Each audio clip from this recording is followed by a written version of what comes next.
This is my favorite team to run in the Master League Premier currently, and I didn't feature this team last season when we had Master League Premier. It's Mamoswine lead with Gyarados Safe Swap with Dragon Breath, and then Garchomp with Mudshot as the closer. So, one thing I was mentioning in my previous video I made on this team, this is a purified Mamoswine, so I know it's not best buddy yet. And I've noticed every time I'm in a direct mirror with other Mamoswine that are also Hundos and not best buddy, exact same CP, this one always wins the mirror. And I wonder if there's some sort of interaction with being a purified Pokemon versus a regular Pokemon that makes that happen. But anyways, yeah, I've still been working on making this Mamoswine best buddy. It's a slow progress, but yeah, Gyarados, I made my best buddy in this just because it's a safe swap. Sometimes if I safe swap into opposing Gyarados, it actually can flip the match due to the amount of damage it's doing versus taking. But yeah, for the most part, I really like this team. I think Mamoswine definitely has some really advantageous play here in the Master League Premier. But yeah, also there's going to be some tough matches in this video as well. So in this next battle, I do get a Togekiss lead, which is the dream. And even though this is good for me, it still can be a little problematic just due to the fact that the charm damage does rack up a lot. And I don't feel like I was doing a great job of timing when I threw my charge move, so a bunch of charms were slipping throughout my battles. And here we got the safe swap. And I think I commit double shield here because I just want to make sure I win the switch regardless. And yeah, they're not going to shield this, and I think they just barely live, allowing them to get off an Aqua Tail. So I'm going to shield this because I want to make sure I win the switch, like I said. In my mind, it's okay if the Togekiss has energy. A lot of times they don't really have a fairy move on it. Sometimes they run Dazzling Gleam. I mean like a fairy charge move, excuse me. But I knew I had energy up on Mamo, so I just instantly threw both immediately, which put me in a really nice situation since they did shield. And having Metagross in the back is good for Garchomp because I outpace it, and it's not like they're going to be able to really one-shot me with a Meteor Mash anyways. Next battle, Excadrill lead.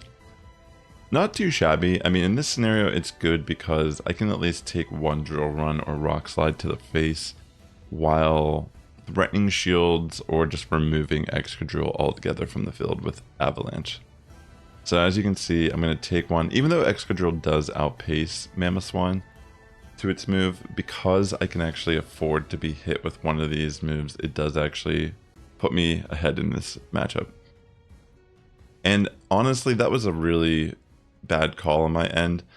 I mean, I had a feeling he was going to try to catch a move, but I kind of just failed at the timing of when I threw my Avalanche. They made a great job in switching into Metagross, and that alone kind of puts me in a pickle because Togekiss is probably one of the better Pokemon against this line.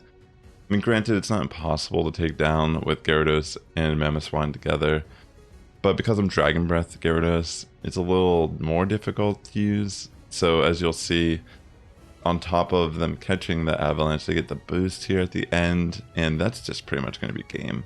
There's not much I'm going to be able to do. Wasting that energy was pretty significant, I think, personally. But yeah, that's part of the game, you know. You got to be careful. Sometimes it's like crazy because I'll be overcharging a move just so I don't get a safe swap or whatever, you know, catching my move. And yeah, sometimes that's, I don't know if I'm just bad, like bad luck or whatever, but sometimes people just make that call after the fact. It's really interesting. I mean, it's like hard to know. Maybe they're just lucky and maybe they just feel it in their loins, you know, that it's coming. Okay, that sentence was actually pretty bad. Don't take that out of context, please. But point is, pretty solid team overall though. I mean, I'm not like, I don't have I don't raid crazy. I don't have one legendary Pokemon that's at level 50 in this game. I don't have enough XL candy for it. I'm not grinding raids like that. You know, it's not really that important to me. But I'll admit that I feel Master League is actually a pretty good format to play if you have the resources. That's the one thing that's unfortunate about this game is I do feel like these type of metas that are a little more, I mean, they can be kind of annoying at times in Great League, you know, when we start seeing Vigoroth and blah blah blah everywhere all the time. But at the same time, when you know what you're going to be seeing frequently, it really adds into how you're going to play the matches and how you approach the meta or the current format you're playing in. So usually metas that tend to be more open are a little more difficult to build around, or, you know, I mean, it's not that they're hard to build around, it's just that there's so many options that sometimes you can get caught up in all the options you have and not really see there's a clear-cut meta you should just be playing. But in these formats, there's not really a lot of options on what you can use, and there's a lot of dominant typings in regards to being like a lot of dragon type Pokemon in the Master League. So Mamoswine, I thought, just being an ice type, and ground also is pretty good with the steel, like Metagross and Excadrill running around. It's a pretty good option. Yeah, what I'm trying to get across is that you can actually perfect playing the game a little bit better when you have more expectations of what to be seeing, and you're not just completely caught off guard by some Pokemon you haven't seen for 4 years, or you completely forgot even existed in the game, and it just came to take you down. But yeah, for the most part, really interesting seeing Tyranitar. I did try using a Tyranitar. I have never updated my Tyranitar's moveset to Brutal Swing. I always forget it actually gets Brutal Swing until the occasional time I see it in battle. I'm like, oh yeah, that's right, it got a move update. Because I never used T-Tar in this game, which is interesting because Tyranitar in the main series games is a very viable Pokemon, and a lot of the times it's mainly just due to the fact that it can put sand right up on the field for a few turns, which is a pretty good ability to have in the game. So 4-1 set to start, and yeah, I've been so behind this season, but it's better this way in my opinion. The game has been so laggy. I'm on Android and Samsung. This game doesn't function properly. It's so crazy to me that I could be playing something like Pokemon Unite or Fortnite on a phone and it works fine, and then I try to play Pokemon Go, which is only on a phone, and it just doesn't work properly. It's crazy. I don't know. I've gotten to the point when I play this game, like, I mean, after seeing the current Play Pokemon rule updates too, it's kind of hard for me to travel these days. I mean, I can't just be dropping a lot of money on competing in Pokemon, whether it be VGC or Pokemon Go. So in a way, it's kind of like, I'm looking at it in a weird way where it's like, you know what, if they're gonna make these changes where this is like a glorified vacation now, then that's fine with me. maybe it's destiny. I'll be sitting on the bench. But yeah, my point is, I enjoy playing the game for fun. I mean, I've always played Pokemon since I was a kid, and I love playing Pokemon. It's definitely crazy how much it's been involved in my life. Hopefully Pokemon never goes the same route as other franchises like Star Wars. I won't get into it, but I recently, over the last couple of years, got back into Star Wars after like not really caring much about it. And it wasn't even because of the sequels that I fell out of Star Wars. Interesting enough, when I was growing up, I was in high school. I think Revenge of the Sith came out when I was in high school, or like finishing up high school, like I graduated, and I never watched it in theaters, and I didn't really. I know a lot of people say that's their favorite prequel film, and I honestly don't dislike it or anything. This has nothing to do with that. I'm just saying, like, I just stopped.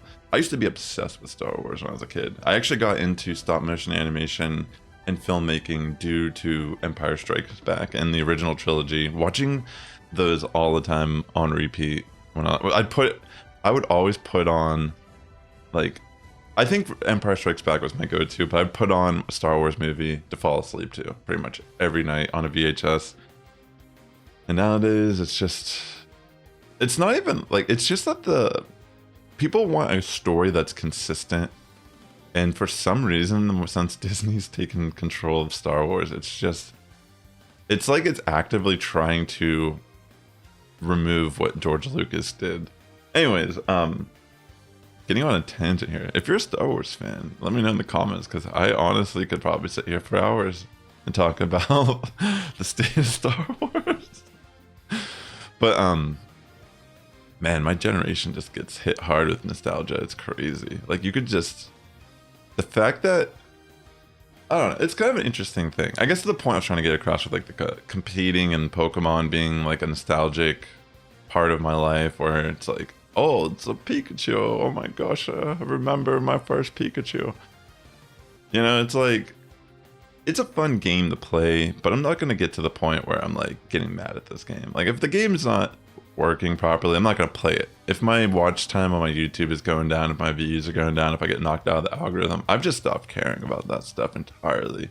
I just don't find it to be worth it, at least like, especially at the where I'm at as a content creator or as a person in general. Like, I enjoy doing it. I enjoy, like, when I'm putting out videos these days, I'm trying to do something that I'm enjoying. You know, when I'm running Shadow Venomoth and actually doing good with it, like, that's super fun for me. So that's a win in my book, and I don't need to hit Legend anymore. Like, I mean, I do feel like I want to hit Legend every season starts. I want to just keep pushing again. But yeah, for the most part, I'm just here chilling these days, and I think this is one of the best things that could have ever happened. Was just, I don't know. Like, I think it's a dream to want to become a Pokemon world champion in some format. But as of right now, especially like looking at the Play Pokemon schedule and such, I feel like I'm going to have to take more of a backseat moving forward. And that's totally fine, right? I mean, I made a lot of friends along the way, and I'm still like active in the community for the most part. So I guess there's always a win. I mean, it's all about how you frame it, you know? So it's, I guess ultimately what I'm trying to get across with what I'm saying is, if you're watching this, I appreciate you watching my channel, being a part of the Sass Squad. It means a lot to me. And I definitely don't undervalue the fact that, you know, even just one person watching this video and caring or commenting or liking it, that means so much to me. And that's all I really want to focus on as a content creator. I don't know if you know this, especially if you're new, but I'm getting back into music recently. I'm putting out a solo album over the next month or two. I'm going to be releasing singles. I already released one song that I made a music video for called Microtransactions Can Be Fun, which is on this channel. I am re-releasing that song this upcoming Wednesday. I'm new to mixing music, so I made a couple errors in the original track that maybe it didn't bother you, but it bothered me. And honestly, this is something I've realized that I'm going to be experiencing while I'm putting out music, especially being the sound engineer of it too. There's going to be things that I don't do perfectly because I don't actually know what I'm doing. And yeah, it's going to take some time to figure out how to be a better sound engineer. I do feel like my second song turned out pretty good. The vocals, I could have EQ'd them a little bit differently because there's something about, I'm not going to say it, but I could have done it a little bit differently. I tried to apply it into my next songs that I'm moving forward with. But yeah, for the most part, I'm not new to music, but definitely consider checking out some of my songs because I'm getting back into composing in general. I'm a guitarist, a bass player, a keyboard player. I sing too. I'm really into punk music, so that's a big inspiration to the type of music I make, punk, ska music. But yeah, definitely check it out. My newest song that's out right now is called You'll Never Stop Me by Rob Sassy. Check it out. Let me know what you think. And yeah, when you're listening to it, also keep in mind that I'm recording it in this crappy apartment. Like, I don't even have a treated room, and it's not like I have expensive recording equipment either. So yeah, take it for how it is, you know. It's not going to be everyone's cup of tea, that's for sure. But I really like the song. I have an ocarina in it. I have a tuba, 2 trumpets, trombone. These are all real instruments too. I wrote all the parts out, but I paid people to record them for me who actually know how to play these instruments. So yeah, I know I got on a rant there, but glad you stuck to the end here. With that being said, ladies and gentlemen, the Sass Squad's getting stronger each and every day. Good morning, evening, afternoon, wherever you're tuning in. I'll catch you in the next one. If you want to check out more Go Battle League content from me, consider watching this video right here or this video right here.